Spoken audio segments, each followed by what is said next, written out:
السؤال اللي باقي كيتطرح حتى اليوم هو شنو اللي مهم؟ واش الافكار ولا الماتيريال ولا كما كنقولوا دابا السيت اب ولا الجير؟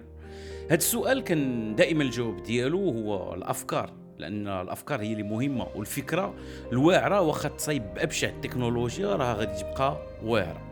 اليوم غادي نهضروا على فيلم قديم ديال 1902 سميتو لو فواياج دون لا لون، السفر الى القمر، ديال المخرج والممثل والمسؤول على الديكور والمنتج، المهم كيدير كل شيء، الفرنسي جورج ميلياس. مرحبا بكم في حلقه جديده ديال سوليما بودكاست.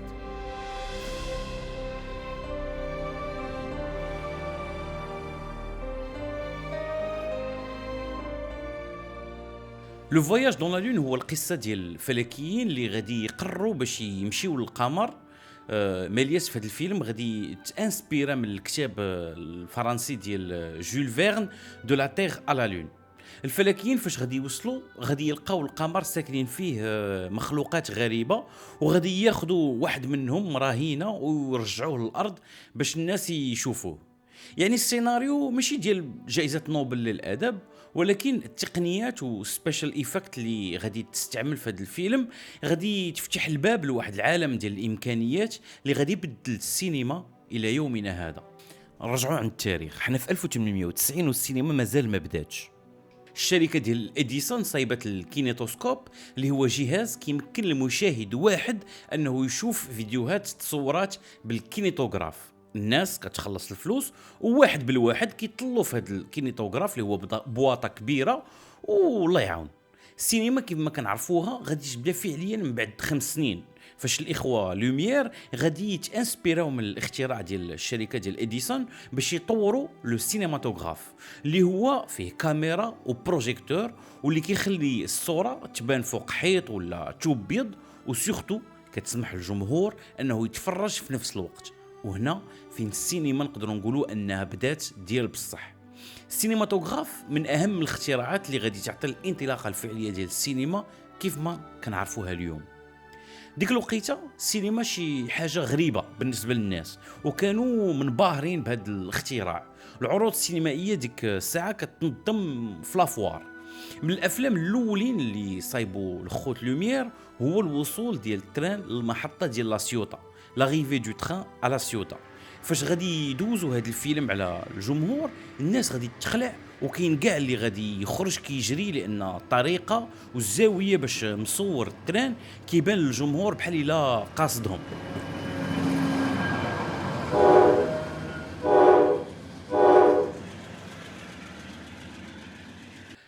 جورج ميلياس المخرج المستقبلي ديال ان فواياج دون لا لون غادي يحضر لواحد من هاد العروض. Mon premier contact réel a été établi entre moi et M. Lumière par suite de circonstances tout à fait fortuites. Je le rencontrais dans l'escalier du théâtre, dont j'étais directeur à ce moment-là, au théâtre Béroudin, et comme il me connaissait de vue, il me dit « Dites donc, M. Méliès, vous qui avez l'habitude dans vos trucs d'étonner quelque peu votre public, je serais bien heureux de vous faire venir ce soir au Grand Café. » Pourquoi, lui dis-je, mais parce que vous allez voir quelque chose qui peut-être vous épatera vous-même. Et au début, quand j'ai vu son appareil, n'est-ce pas, projeter des photographies immobiles en commençant, j'ai dit comment on me dérange pour voir des projections, il y a près de 20 ans que j'en fais, ça n'a rien d'extraordinaire. Quand tout à coup, je vis le personnage se mettre en mouvement, venir vers nous, quelques minutes après, un train s'est lancé et prêt à traverser la toile, se précipiter dans l'auditoire, nous étions tous, je dois le dire, absolument stupéfaits. غي غادي يسالي العرض، غادي يمشي نيشان يشوف اوغوست لوميير، لانه شاف بان هذا الاختراع الجديد عنده الامكانيه باش يقيس الناس بطريقه جديده ويحسوا باحساسات جديده. يعني بالعربيه شاف البوتنسيال، وغادي يقول ليه كل شيء ديالك، اعطيني كاميرا وما يكون غير خاطرك. ولكن الاخوه لوميير ما بغاوش يبيعوا ليه. علاش؟ واش بغاو يخليو الاحتكار على الاختراع ديالهم، ولا شافوا ان السينماتوغراف خاصو يكون مخصص للباحثين والناس ديال العلم؟ وجورج ميلياس كونه سحار، سحار ماشي كيصايب الحجابات، ولكن سحار كيدير الالعاب السحريه والخدع المسرحيه، يعني يمكن حقروه وجاهم ما يستاهلش هاد الجهاز. ما عليناش، ميلياس ما غاديش يستسلم، غادي يمشي للانجليز وغادي يشري بروجيكتور تياتروغراف، وغادي يبريكوليه ويحولوا الكاميرا، ومن بعد عدد ديال التجارب غادي يبدا المغامره اللي غادي تبدل الوجه ديال السينما.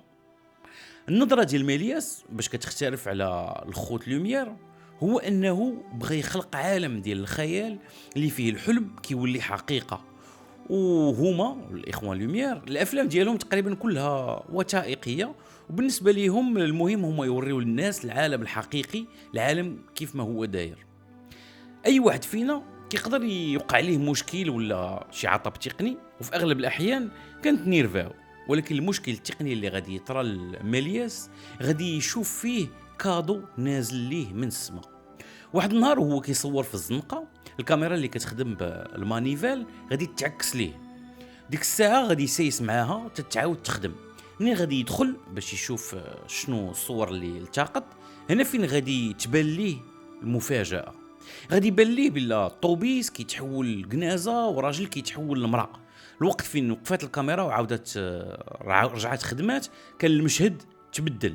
C'est tout simplement un blocage d'appareil qui s'est produit place de l'Opéra pendant que je prenais les voitures qui passaient devant moi. Tout à coup, l'appareil s'arrête, le temps qu'on le débloque. Naturellement, les voitures qui suivaient avaient changé de place, et j'ai eu la surprise, après collage, de voir tout d'un coup apparaître à la place d'un omnibus Madeleine-Bastille un corbillard avec la famille qui suivait derrière. يعني هذا الخطأ التقني غادي يحل ليه عينيه على التقنية ديال ستوب تريك. هاد التقنيه اللي كتستعمل بزاف اليوم في تيك توك، فاش شي حد كيلوح الصباط ديالو في السماء وما كيجي يهبط حتى كتبدل اللبسه ديالو كامله. هاد الستوب تريك اللي ميلياس كيقول انه اكتشفه بالخطا يقدر يكون فيه شويه ديال الشك، لان اول مره غادي نشوفوا فيها هاد التقنيه غادي تكون في فيلم ديال الشركه ديال اديسون اللي سميتو ذا اكزيكيوشن اوف ماري كوين اوف سكوتس، فين باش يبينوا الديكابيتيشن غادي يوقفوا التسجيل مع الهزه ديال المقده ويطلبوا الناس ما يتحركوش على ما يبدلوا الممثله بدميه ويعاودوا التصوير فاش المقده كتهبط على العنق ديال ماري. واش ميلياس شاف هذا الفيلم ولا لا حتى واحد ما يقدر يكون متاكد 100%، ولكن ما كيهمش صراحه، لان اديسون اللي من غير الاختراعات ديالو هو اول بيرات ديال الافلام ديال ميلياس اللي غادي يستنسخهم في ميريكان ويحيد التسميه ديال ستار فيلم الشركه ديال ميلياس باش يبيعهم. كنظن غادي يكونوا متعادلين في المشاكسات بيناتهم. نرجعوا للفيلم ديالنا. علاش اليوم كنهضروا على لو فواياج دون لا لون؟ لان هذا الفيلم فيه العصاره ديال التجارب والابتكارات ديال ميلياس، ماشي غير ستوب كاميرا، لانه فاش استعمل هذه التقنيه راه فهم بالله هذا غير الباب ديال الدخول للعالم ديال الامكانيات اللي خاصهم غير الدماغ اللي يقدر يحلم، وهو كان عنده هذاك الدماغ. ميلياس غادي يفتح استوديو للتصوير كله بالجاج، لان الكاميرات ديال ديك الوقت خاصهم بزاف ديال الضوء باش يخدموا. داكشي علاش معظم الافلام كانت كتصور برا باش تكون الكميه ديال الضوء كافيه والبيليكول يبانوا فيها الصور، ولكن التصوير برا بالنسبه ليه ما مسلكوش، لانه كيعتمد على الطابلوات المرسومه اللي كيوهموا المناظر في الافلام ديالو واللي تقدر تاثر عليها الرياح. وزيد على داكشي الفن ديال الخداع البصريه كيلزم عليه يبني ديكورات اللي كتحرك ولا تخبيات تحت الارض باش الشخصيات يختفاو. اذا الاستوديو كان ضروري بالنسبه ليه. في الفيلم ديال لو فواياج دون لا لون غادي نشوفوا تقنيات اخرى بحال مثلا لو فوندو. شحال هادي فاش كانت شي لقطه كتسالي كانت تقطع البيليكول وتعاود تلصق وحده اخرى، وكنا كنشوفوا لقطه من بعد منها لقطه واحده اخرى ديريكت. هو غادي يستعمل واحد التقنيه جديده ديال الصوره كتمشي بشويه وكتميكسا مع الصوره اللي جايه من بعد منها باش هذيك الترانزيشن تكون خفيفه على العين وسموث. ابتكار واحد اخر هو دبل اكسبوزيشن، فاش مثلا كيصور شي لقطه كيقدر يعاود يستعمل نفس الفيلم ونفس البيليكول اللي مسجل باش يسجل لقطه واحده اخرى فوق منها، وكتبين لينا في النتيجه الاخرى ان هذوك جوج ديال اللقطات بحال الا مجموعين، بحال داكشي ديال اللايرز في فوتوشوب. وبعض المرات كيصور في بيليكول اللي كيخلي النص ديال البيليكول في الظلمه باش ما تاكسبوزاش، ما تعرضش للاشعه ديال الضوء وتبقى ما فيها والو، ومن بعد كيقلب البلاصه اللي كانت داخله فيها الضوء كيغطيها وكيفتح الجهه الاخرى، الشيء اللي كيخلي انه مثلا يوريك ممثل واحد في جوج بلايص في نفس الوقت في مشهد واحد.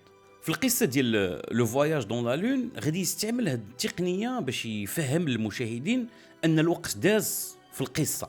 فاش علماء الفلك يلا غادي يوصلوا للقمر غادي يجبدوا المونتاج باش ينعسوا في الخلا، وهنا غادي يستعمل الفوندو والدوبل اكسبوزيسيون باش يبين واحد النجوم اللي كتبان على شكل بنادم، وكنفهموا ان الوقت كيدوز مع حد الفلكيين باقيين ناعسين. من غير التقنيات ديال الكاميرا الابتكار ديال الديكور ديال ميلياس غادي يلعب واحد الدور مهم في هذا الفيلم. هذوك اللوحات اللي مرسومين في الباك جراوند خاصهم يحترموا البرسبكتيف والاحجام باش يبانوا بحال ديال بصح وماشي معيقين. وهو غادي يزيد بياسات ديال الديكور اللي غادي يوليو ماشي غير في الباك جراوند ولكن حتى في الفور جراوند، يعني قدام الكاميرا، باش يخلينا ننسجموا تماما مع القصه ويعطينا واحد الدبث وواحد العمق في كل طابلو. وبطبيعه الحال غادي يستعمل مجموعه ديال هاد التكنيكس باش يخرج واحد من اشهر المشاهد في السينما، واللي هي اللقطه اللي كتبان لنا فيها القمر في صفه وجه ديال الانسان واللي كيدخل فيه الصاروخ في عينيه. لو فواياج دون لا لون من غير انه فيلم ديال ساينس فيكشن هو فيلم في شكل لاسباب اخرى. هو من ناحيه الطول ديالو غادي يكون فريد من نوعه. في ديك الوقت الافلام كانت فيها فيو سيكندز ولا دقيقه ماكس، هو غادي يخرج قصه فيها قريب ل 13 دقيقه وفيها مشاهد مختلفه، الوغ كو ديك الوقت الافلام كانوا كيكونوا في ديكور واحد. ميلياس غادي يقرر باش يخرج شي نسخ ديال لو فواياج دون لا لون بالالوان، واخا حنايا سنوات وسنوات بعاد على التقنيه ديال التكنيكولور، ولكن هو في ديك الساعه في البدايه ديال القرن العشرين غادي يقدر يدير فيلم بالالوان ويلون كل بيليكول بوحدها صوره بصوره. حتى التحضير ديال الفيلم غادي يكون قياسي. في الوقت اللي الافلام كيتصايبوا في نهارهم ولا في بضعه ايام، هو غادي ياخد باش يصور لو فواياج دون لا لون 3 شهور كامله. الشيء اللي كيبين ان الهدف الاول ديال ميلياس ماشي هو الفلوس ولكن الاتقان والابتكار في الخدمه ديالو.